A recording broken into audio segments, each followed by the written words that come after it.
When you walk into a new organization, what's the most common product challenge you notice right away? No one's talking to each other.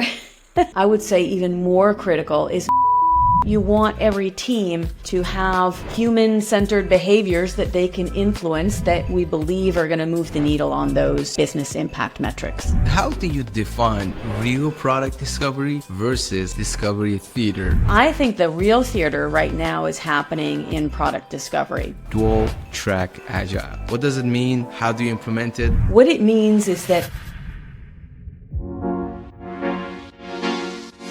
Hey folks, welcome to another podcast recording of Product Founder. Today we have Chantal.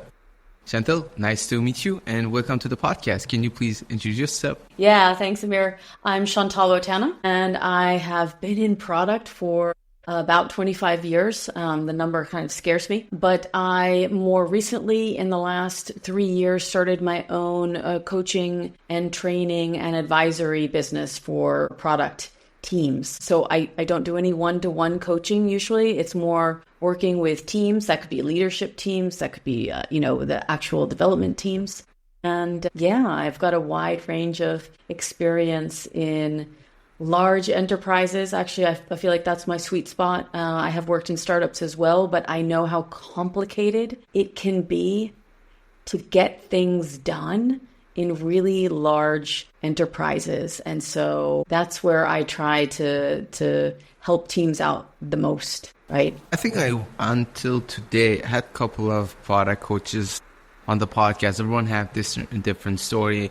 So what led you to become a product discovery coach? Okay, great question. So usually people are asking me like, how did you get started in product?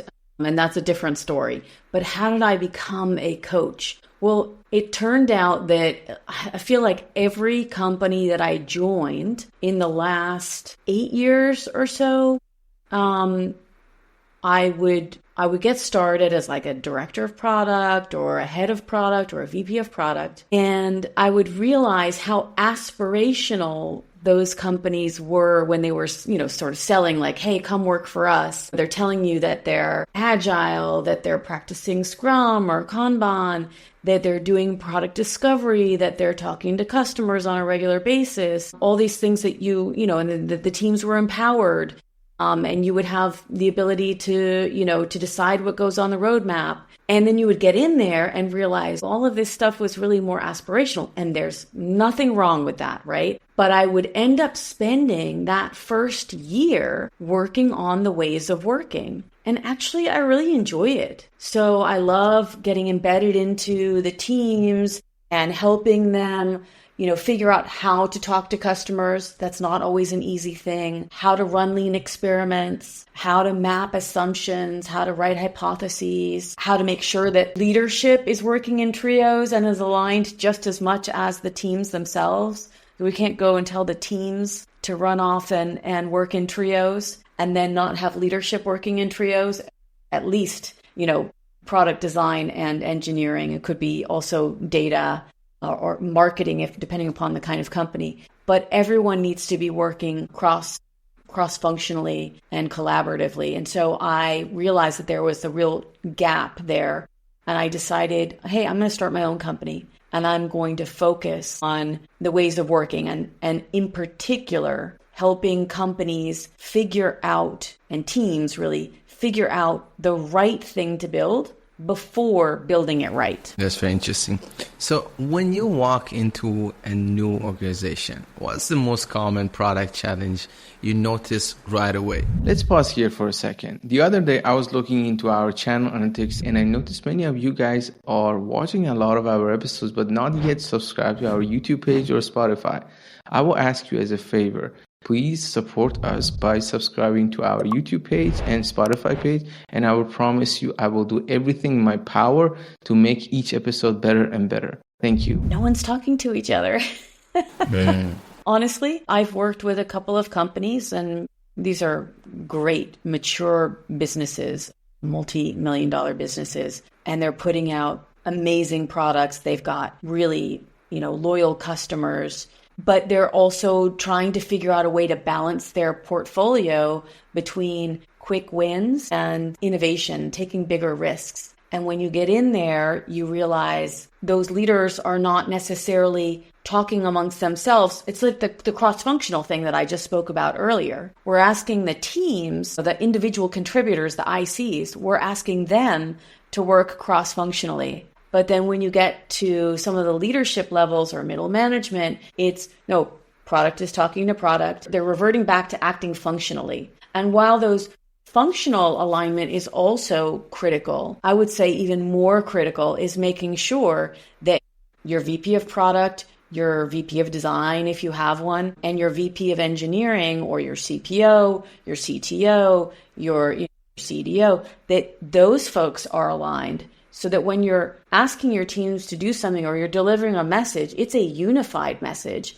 and you don't have competing goals, right? And I think a lot of people actually use OKRs still almost functionally, and it doesn't work that way. You need everybody to be sharing the same goals. And so it's really critical that every level of management is aligned cross-functionally. And so I would have to say, actually, that's one of the biggest gaps that I see is that cross-functionally leaders aren't talking to other leaders on a regular basis. It's almost just happening if the head of pulls everybody together, but it's not, hey, you're my peers, let's align at least weekly. Yeah, absolutely. It's very interesting. Just had the exactly same conversation with another guest that he was saying that OKRs are something that needs to be used cross-functionally. And not that one department, product has some OKRs and marketing has OKRs and these OKRs are against one another. And I see that you also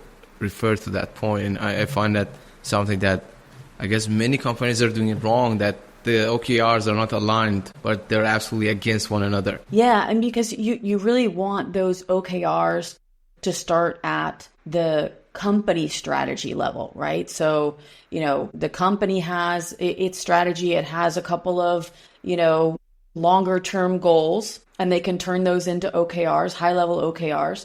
And then each team, cross-functional team, should figure out, okay, well, we're in product. And when I say product, I actually mean, now I'm talking about product design and engineering together. That deliver value and build products. So that product as a whole, product design and engineering, they need to have their own set together collaboratively of OKRs that ladder up to the company strategy, right? And then as you drill down, each team, each cross-functional product squad, for example, can then have their own set of OKRs that ladder up to the overall product, to then the overall, but you want every team to have cross-functionally a set of, human-centered behaviors that they can influence that we believe are going to move the needle on those, business impact metrics. Yeah, absolutely. How do you define real product discovery versus what you call discovery theater? Yeah, so I know a lot of people talk about like transformation theater. And I get that, and I think that's real, and I actually call that a little bit more like transformation drama. But I think the real theater right now is happening in product discovery, and it's a bit of a shame. It's like people feel like they have roles to play. They've kind of practiced it. They've maybe done a little bit of training on it. It's kind of like going to the theater. You've studied your part. You know what you need to do, and then you go and you deliver it, but you're not actually connecting everything. It's more of a checklist. It's more of a memorization. Okay, I need to do this, and then this, and then this, and then I get to check the box, and I get to say I did my product discovery. So, for example, someone, first of all, not everything needs discovery, but, like if you've got a safe bet, you've got a quick win, like let's say you just, you want to change the position of a button and the color of a button on your app, or in your app or on your website. Not a problem. Okay. But you don't need to dedicate cycles of discovery to testing that. You should just go ahead and ship that test, right? That's an A/B test. You can do that, right? Product discovery is earlier than that. At that point, you're talking about just making sure that you're putting out the right element before going into production. And in fact, you're testing that in production. When I talk about product discovery, it's way earlier than that. You're either doing discovery on your problem or you're doing discovery on your target audience, like you don't know enough about them. Or when you do know enough about those two, you have a bit of evidence on those, you can start to do discovery on your solutions. But most people are doing discovery on okay, we've already decided this is actually the idea that we want to do, but we're just going to go grab a little bit of evidence to check the box. And then we're just going to move forward with the one idea that we always wanted to do in the first place. It's theater. It's theatrics. So what we actually want to get people comfortable doing, I would say it would be better if you were doing improv, right? Than the kind of theater that where you memorize something and you get on stage and you just deliver it the way everyone expects to hear it, right? If you do improv, you have to roll with the punches. When somebody throws you a hook that you weren't expecting, you have to, take a second, think about it, come up with something else, try it. If it works, great. If it doesn't, okay, try again. But you have to be willing to gamble a little bit, and you need to be willing to throw stuff away. More often than not, though, people are not throwing away the one or two ideas that they already had in mind to go through with, to build. What are some of the telltale signs in a team is stuck in product discovery theater? Well, a telltale sign would be, well, first of all, if you're shipping 100% of the solutions that you put on your backlog, and I wouldn't say, so not a traditional backlog, I would say your backlog of ideas, right? I don't want to confuse it with the things that you're moving into your delivery backlog because you've done product discovery. And now you realize, okay, this is a bet worth pursuing. We've got some evidence. Let's move it into our, delivery backlog and get it built, right? But if you have like a list of 10 to 15 solutions and you're just going one by one and you're delivering all of them, that's the biggest telltale sign. So we're all used to working with this concept of done. Once you build something and you check all the criteria, the acceptance criteria, and it's been tested and you put it into production, okay, we're done with it, right? But actually, done needs to measure whether or not you move the needle on those OKRs. And you should be coming back and iterating on it again. So on the one hand, it's, should you even be building this thing? Make sure you're throwing it away if you're not getting the signals that you agreed to in the beginning.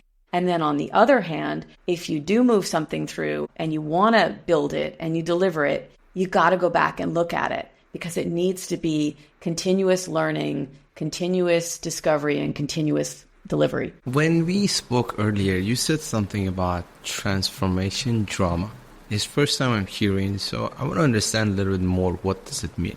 So what does it look like in a company and why is it so common? I think part of the reason there's so much drama is because it's a little bit of organized chaos, right? So there's typically in the larger companies that I'm working with, there are entire teams dedicated to transformation, right? This is not some small, this is, you're spending hundreds of thousands on the team itself. And then you may even have pulled in a consulting company. And I want to say I'm not a consultant. So I do think that there's a distinction there. You might have paid hundreds of thousands, if not even millions, to a consulting company. And everyone's putting together these grand plans, big bang plans, so that everybody changes at the same time. But you haven't actually dedicated any time to figure out what's going to work first, right? So the same way that I work with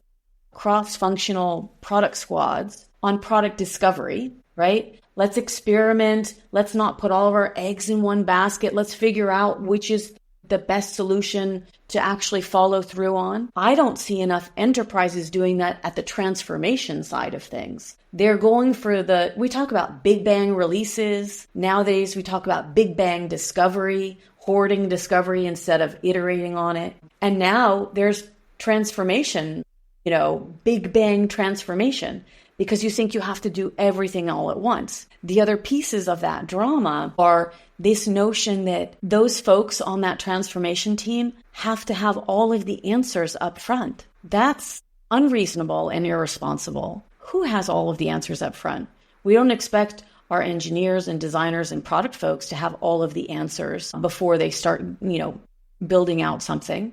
We're asking them to write down their assumptions, have a hypothesis. Why not do the same for your transformation teams? I do understand that in order to scale, you eventually want to have an operating model, a common way of working. And that makes a lot of sense. But until you know what that thing is, because not everybody's going to do it 100% the same way. They're principles more so than anything else, right? And it's a big mindset shift. So you need to shift the culture, the mindset. And part of that has to start with a transformation team. You want to bring in a transformation team that's willing to write a hypothesis, assert what that is, share it, be transparent, and tell the teams, hey, we're going to try this. But I want to say one other thing before I pass it back to you, is that we talk, Simon Sinek is quite popular, right? About, start with why. And we use that in the product sense as well. Hey, make sure you provide your teams with context. Start with why. That'll be a real motivator and people will buy into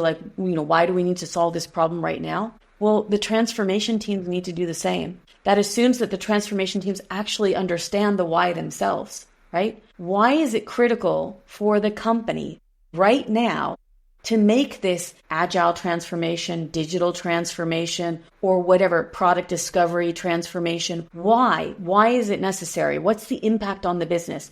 What might happen if we're not successful in this? Because you need to motivate everybody to get on board. Do you think leaders unintentionally encourage these behaviors, and how can they break this cycle? I believe that everyone believes that they are doing their part, right? I don't think that there's any bad intentions, or at least I always begin with that everyone is here with the best of intentions, right? That nobody means any harm. And it is not easy work, right? It is hard work. I think part of the problem is the pressure to change so quickly. But if you look at these transformations, they take 2, 3, 4 years. These are not easy things, especially when you're talking about mindset. You're trying to shift the entire company's mindset. It's a cultural shift. And you can't just steal somebody else's culture and apply it to your own. You have to know what is the culture of your company. You have to feel it. You have to live and breathe it. And you have to, talk about it in a specific way. But you can't make that stuff up. It has to be part of your DNA. So I think sometimes, again, going back to the aspirational part, a lot of talk is aspirational, and that's okay. But you need to know when it's aspirational and let people know why you're heading in that direction. And I do think that the gap is very big between what the CEOs and stakeholders, shareholders want to hear versus what an individual contributor understands and can actually take action on. And so we need to bridge that gap a little bit more. If you think you've told the why, enough times, probably triple the amount of times you're saying it, because there's a saying that says takes at least 7 times before it starts to sink in. So don't be afraid of repeating yourself in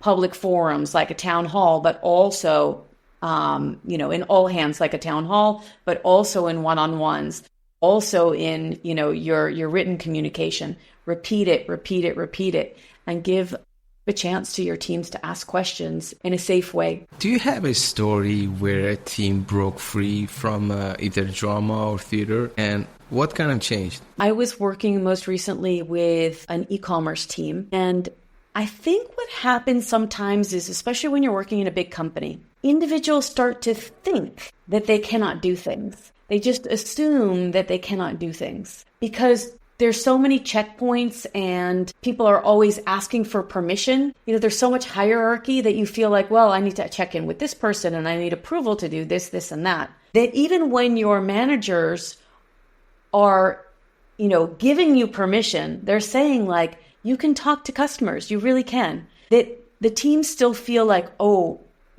they say that we can talk to customers, but I'm still going to go get their approval, because they're not used to working that way. So I was working with a team, a cross-functional product squad, and they really had it in their head that they couldn't talk to customers. And in their sense, those customers were the store associates, right?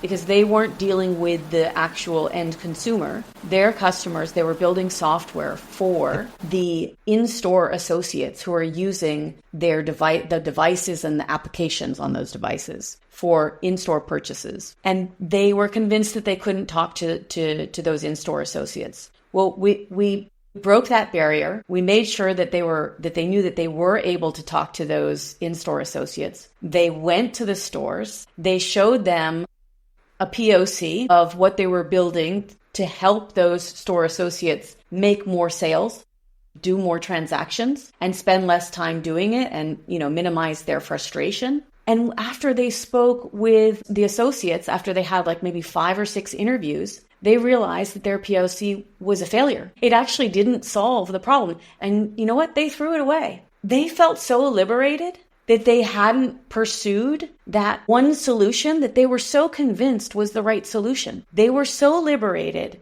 and thankful that they actually heard and observed the in-store associates use their software, and that they were able to realize that it was going to be a waste of time that didn't solve any problem. They threw it away, and in the space of 2 weeks, they just went and picked up the next solution and started, working through the assumptions on that. And then they realized that they did have permission to do that. And I think it is incredibly liberating. Very interesting story. I want to a little bit shift our conversation. When we spoke earlier, you said something about dual track Agile. It was first time I was reading it. So before even asking any questions, I want to understand, what does it even mean? Like, what does it mean and how do you implement it? Should we implement it? Is it good? Is it bad? Dual track Agile.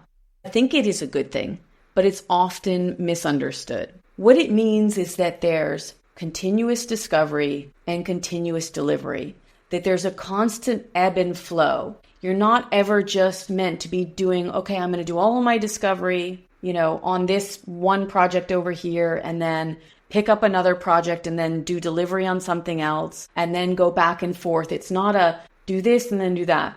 Is do a bit of discovery. If it's ready for delivery, dip into delivery. If you learn something new, go back and dip into discovery again. Software is endless, right? There's no start and stop. So you want that constant ebb and flow. The thing that should be constant for the duration of the time that you're dedicating to it are your OKRs, for example, or whatever strategy tracking framework you're using to track your goals, right? Whatever you're saying, okay, for this quarter or for the next 6 months, we want the teams to be focused on, these 3 or 2 OKRs. Great. That should be your constant, but you should be swapping, in and out solutions and constantly trying to hit those goals. What ends up happening with dual track Agile is I think it gets used as an excuse to work on multiple initiatives at the same time. All of a sudden people hear dual track and they think, oh great, in parallel, I can have the teams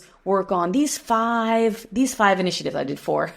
These 5 initiatives all at the same time. That's fantastic, because what happens is, the C-suite doesn't really feel comfortable with teams only focusing on one thing at a time. Now, in theory, they want that, but the reality of the business is there's always going to be multiple things. Okay, that's fine. You need to be pragmatic. You can work on bugs, if you've got anything that crops up that is a high-level priority 1 bug that you need to jump to, that's fine. If, you're in the middle of, you've just launched something and you can do discovery on something, something new, or you can do the next phase of work on that delivered solution. Great.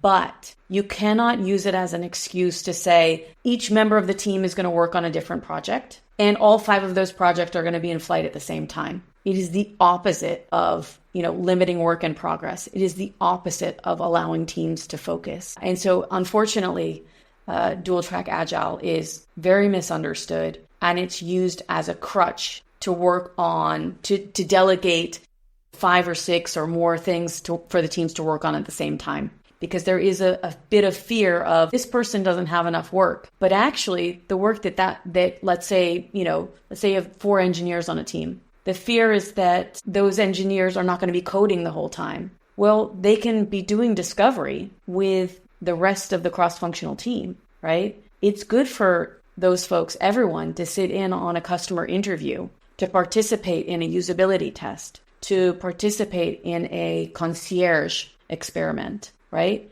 You want to see things firsthand. You want to hear things and observe things firsthand. And so there's you got to be okay with people not being filled 100% of their time with whatever it is of their functional role. When was this invented? It's not certain who came up with it. I would have to look back at Jeff Patton. Jeff Patton has a great talk about a woman. I want to be able to give her credit. I might have to get back to you on that. Who came up with the first, sort of diagram of what dual track agile looks like. Actually, the diagram is quite confusing. Other people credit it to Marty Kagan. So her work was actually critical for this. Although the diagram is a bit confusing, and that's where I think people start to say, oh, you can work on multiple things at the same time. That wasn't her intention, actually. I believe she was a PhD student. I'll have to go back and check. But Marty Kagan often gets the credit for it. I think he gives credit to the right people, though. So it's somewhere between, Marty and a PhD student and Jeff Patton also socializing it in the product world. And I would say it's been around for, I want to say, about 15 years. It's not a new concept. That's very interesting. Then maybe it's my lack of my knowledge, but it was first time that I saw you mentioned about it. Yeah, no, it's been around for a while. And I think it comes in and out of popularity because I think it is so misunderstood. So it makes sense that you might not have heard of it before. Something I'm starting to now recognize a little bit more in the product community is every year there's certain things, super hot topic. Everyone's talking about it. 50% love it, 50% hate it. People are like fighting on LinkedIn. And then after like 1 year it disappears. It doesn't really exist, which maybe in a way I would say it's my feed which is changing, and based on what I see on my feed, I'm also thinking, but I also look at the conferences like, again, I don't want to say something is not useful, but like product ops, I believe was super hot 1 or 2 years ago. Now I rarely see anything. Not saying it's not useful or we don't need it in an organization, but like it's gone now. AI is definitely taking over like everything that we have. I think vibe coding, AI prototyping, these are now very essential, and also they're the hot topics these days. Like you open your LinkedIn, it's all like lovable. Yeah, no, I feel you. I think it's, first of all, it's part of whatever each of ours algorithm is on LinkedIn. But I agree, there's these hot topics and then they kind of disappear and then they crop up again. My algorithm is probably a little bit different from yours. I still see quite a bit about product ops, but that's probably because some of my fellow coaches are product ops coaches and I follow them. And so I see their content, as well as Melissa Perry's latest book that came out I think it was about a year ago, that her product ops book dropped with Denise Tiles. But I agree with you. There are hot topics that come in and out all the time. I'm kind of glad the dual track agile piece fell out a bit because I think it is so misunderstood. I would love to challenge somebody, and maybe we can leverage AI to help us untangle it and come up with a better visual for it, because it is a great practice. It's just typically not practiced the way it's intended, and it ends up being more chaos than it's worth. I absolutely agree. I think I personally, as a product person, the more I learn in this space is there are a set of tools. One could be great in an organization in a particular time, which another organization at a particular time, it could be an absolute disaster. So you as a product leader, and there are so many out there, you don't really have time to learn all of them and read all the books. You have to kind of understand like where do you want to go, what sort of tool sets you need. Just try to a little bit research about it, ask other thought leaders. We have like problems with this segment, how could we improve it, and then just study it and just try to, I would say, fix that part. Yeah, I agree. I think there's so many frameworks out there and a lot of them are fantastic, and you're not going to need to use all of them, right? So I think it's about testing them and then seeing which one is a better fit for your particular organization. So I would say it's the principles behind the frameworks that are more important, but the framework itself, especially when you're first trying for example, with product discovery. If you've never done product discovery before, and you want to really give it a go, I do recommend that you pick up a framework and give it a shot the way that it was intended. Now, you can try a few of them. You can try Teresa Torres's opportunity solution trees. You can try Itamar Gilad's GIST. You can try Jeff Gotthelf and Josh Seiden's Lean Product Canvas. That's actually the one that I probably use the most. I'm super comfortable with it. Part of the reason I'm comfortable with it is because Jeff and I used to work together at the Ladders in New York City circa, I think it was 20, I want to say, something like that. And so I saw that Lean Product Canvas. It used to be called the Lean UX Canvas, by the way. People are probably more familiar with Lean UX Canvas. So I saw that take shape, and I've seen how good it is when you actually work that way. I mean, I lived the making of that canvas, and it's pretty awesome. So I tend to use that one. But again, they all share the same principles, right? Testing Business Ideas by David Bland and Strategizer. They all share the same principles. So use whichever framework feels right for you. Maybe try out a couple to figure out which one works best for you and run with it and try it. Also, one thing about frameworks, no one framework is going to cover absolutely everything that you need to do, right? So if I say, okay, I use a Lean Product Canvas to kickstart my product discovery, to get into hypothesis writing, persona development, and running experiments. Well, that doesn't mean that I can't pick up another framework or methodology for brainstorming, which is part of that Lean Product Canvas as a whole. You got to get to the brainstorming part, like what solutions might we build for these, right? But sometimes you might want to do a design sprint. Sometimes you might want to do what's called a design studio. That's like just a 3-hour shorter version of, mini version of a design sprint. Sometimes you want to do a full-on design thinking workshop. Those are different methodologies and frameworks that are still relevant. You're not just choosing one for absolutely everything you do. You need to have a toolkit and pick the right one at the right moment. Yeah, absolutely. We are slowly getting close to the end of this podcast episode. I want to ask you one last question. What's a product practice that everyone seems to love, but you secretly or not secretly think it's kind of overrated? I hope the haters aren't going to hate. So I love Scrum, okay? But one of the problems with what happened with Scrum, and I don't put this on Scrum itself, is that everyone who adopted Scrum, most folks don't even do it the way it was intended, and they never even tried to do it the way it was intended before they came up with their own version of it. I just think that Scrum got us overly focused on delivery.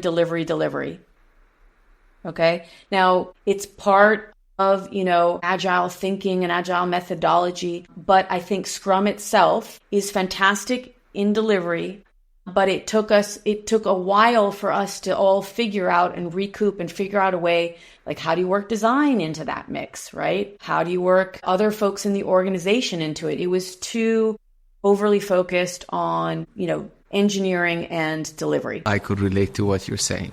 Good. I had the same conversation last week with a couple of other PMs as well. Yeah, they have right? this love and hate. Yeah. And listen, I'm not saying that they're not, I believe that scrum.org has also, recognized that it's kind of exclusive of some of the other functions on a cross-functional development team.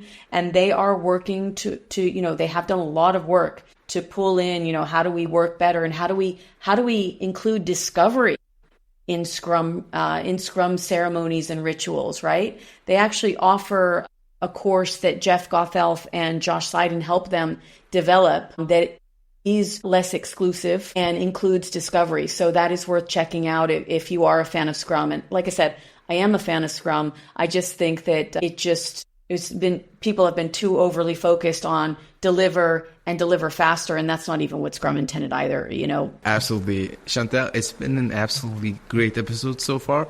I want to ask you, is there something you would like to share with the listeners? Any upcoming projects, newsletter, blog posts you would like them to check out? Yeah, great. Thank you for asking.